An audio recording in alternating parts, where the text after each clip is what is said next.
Cycle, motorcycle, car, jeep, बस, train, aeroplane को servicing तपाईले हेर्नुभयो होला। कसरी गरिन्छ?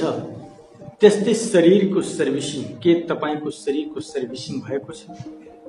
भएको छैन भने अब आउनुस्, यो लौकाको चमत्कारी लाभ लिनुस् र शरीरको सर्भिसिङ गर्नुस्। पुरै शरीरको नस नारीलाई सर्भिसिङ गरिदिन्छ एउटा लौकाले। यो लौकाले 15 किसिमका बिरामीलाई शरीरबाट बाई बाई गरिदिन्छ। यो लौकाले हृदयघातदेखि लिएर शरीरमा भएका सुगरदेखि लिएर ग्यास, एसिडिटी, कब्जियत, अनिन्द्रालाई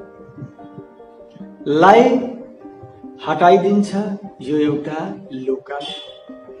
यदि तपाईलाई हृदयको समस्या छ या हृदयघात हुने सम्भावना छ या हृदयघात यदि भइसकेको छ भने 1 गिलास अर्थात 200 देखि लिएर 300 ml यो लौकाको जुस, त्यसमा आधी चम्मच तुलसीको रस, आधी चम्मच अदुवाको रस र आधी चम्मच पुदिनाको रस मिलाएर बिहान खाली पेट यदि 3 दिन यदि खाइदिनु भयो भने 30 सालको लागि ग्यारेन्टेड छ कि तपाईले हार्ट अट्याक हुँदैन।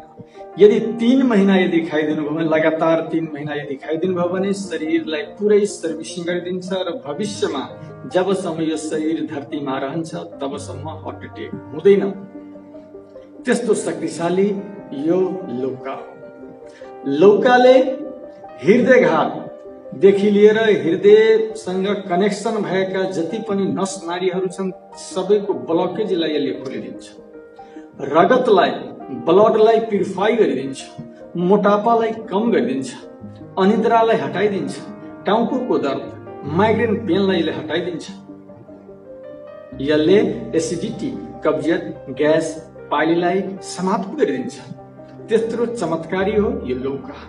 तर ख्याल गर्नुहोला, तपाईले लौका किन्दाखेरि लामो लौका किन्नुहोला। यो लामो लौका, बाङ्गोटिङ्गो लौका र प्रकृतिले दिएका रंग हरियो कलरको लौका चुज गर्नुहोला। गोलो लौका नखानुहोला। यो लामो लौका शक्तिले भरपूर, इनर्जीले भरपूर यो लौका हो। यो लौका खानुभयो भने कम्तीमा 15 किसिमका रोगहरू निवारण हुन्छ। यो बिहान खाली पेट जुसको रूपमा खान सक्नुहुन्छ। तरकारी बनाउँदाखेरि ठुलो ठुलो पिस बनाएर यसलाई उमालेर थोरै मात्रामा रातो कालो नुन छर्केर खान सक्नुहुन्छ। यदि तपाईले सुगरको प्रब्लम छैन भने यसमा मिश्री हालेर पनि खान सकिन्छ। यो त सुगरको लागि रामबाण औषधि हो, किनभने शरीरलाई नै सर्भिसिङ गरिदिन्छ। यति मात्रै बुझ्नुस् कि शरीरलाई सर्भिसिङ गर्ने भनेको यो तरकारी हो लौका। तर लौका किन्दाखेरि लामो किन्नुहोला। गोलो लौका त्यति शक्तिशाली हुँदैन, यति ख्याल राख्नुहोला। यो हो लौका। लौका खानुस् र आफ्नो शरीरलाई सर्भिसिङ गर्नुस् र प्रत्येक रोगबाट मुक्ति पाउनुस्। हस्त हरिओम।